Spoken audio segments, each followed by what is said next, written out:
शहीद हुए जवानों के शत विशत अधजले शरीर के टुकड़े, रेत के टीलों से ऊपर जाती लाशों के ढेर और कश्मीर की खून से सनी लाल रंग की सड़कों के दृश्य सामने आते हैं। उस पर मेरे प्रतिपक्षी महोदय का कहना ये कि मानवाधिकारों की अनुपालना करते हुए देश से उग्रवाद और आतंकवाद को समाप्त किया जा सकता है। महोदय, अब तो हमारा तिरंगा झंडा भी हमसे ये पूछने लगा है कि क्या बात है भारत, आजकल फहराने से ज्यादा मैं कफन में दफनाने के क्यों काम आ रहा हूं। महोदय, हृदय तो उस दिन फट गया जब बूढ़ी मां अपने बेटे के चिथड़ों को देखकर बोली कि साहब, आप तो भर्ती में 1 इंच भी कम नहीं लेते, मैं आधा शरीर कैसे ले लूं। महोदय, आज इन मानवाधिकारों के कारण इन आतंकियों के बंगलों की आकाओं की नाकफनी हंसती है और शहीद हुए हमारे जवानों के आंगन की तुलसी रोती है। जब एक शहीद हुए जवान की विधवा की वेदना चीख चीख कर ये कहती है कि प्यार भी भरपूर गया, मांग का सिंदूर गया, नन्हे नौनिहालों की लंगोटियां चली गई, छोटी छोटी बेटियों की चोटियां चली गई और आपके लिए तो एक आदमी मरा है साहब, मेरे घर की तो रोटियां ही चली गई। महोदय, किसी भी युद्ध को जीतने के लिए पहल करना सबसे ज्यादा आवश्यक है, क्योंकि इतिहास गवाह है कि पहल करके बड़े बड़े युद्धों के परिणाम बदल दिए गए हैं। परंतु आज मानवाधिकारों के कारण हमारे देश के जवान इस कदर बंधे हुए हैं कि अपनी ड्यूटी पर खड़े होकर भी वो आज पहल करने से डरते हैं, क्योंकि महोदय भविष्य में उन्हें कटघरे में खड़े होने का डर सता रहा होता है।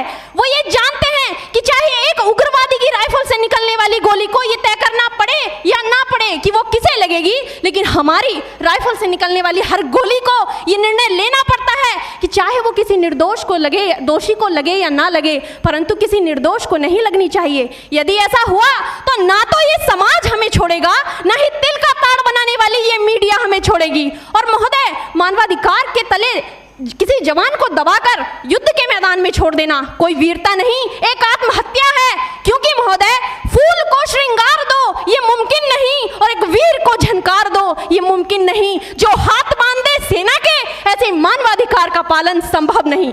महोदय, आज सत्यनिष्ठा के मार्ग पर चलते हुए भी हमारे देश का जवान इन आतंकवादियों, इन पत्थरबाजों से डरता है, क्योंकि वो जानता है कि उसकी राइफल से निकलने वाली गोली अगर टारगेट को हिट नहीं भी करेगी तो भी 400 मीटर तक जाएगी, और यदि इस बीच वो किसी निर्दोष को लग गई तो महोदय हमें अपनी नौकरी से हाथ तक धोना पड़ सकता है।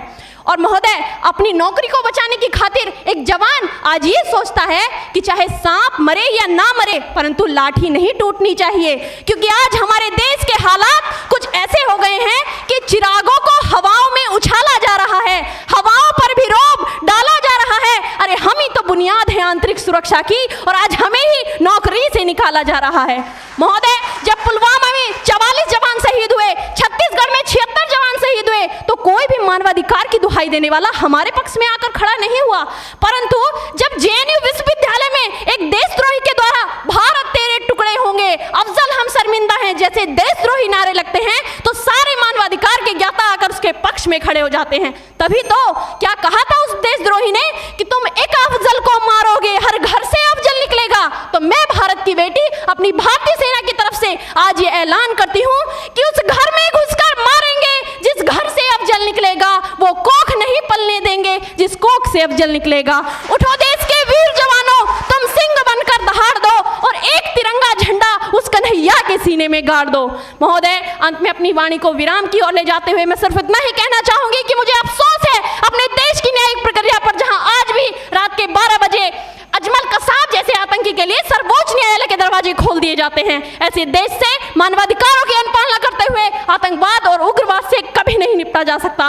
मानवाधिकार के नाम की दुहाइयां देने वालों, सीमा पर लड़ा नहीं जाता चरखों से शोलों के आगे, रामायण पढ़ी नहीं जाती सीमा पर गोलों के आगे। धरती के घोर कुहासे को एक सूरज ही हर सकता है, क्योंकि एटम बम से रक्षा केवल एटम बम ही कर सकता है। जय हिंद, जय भारत।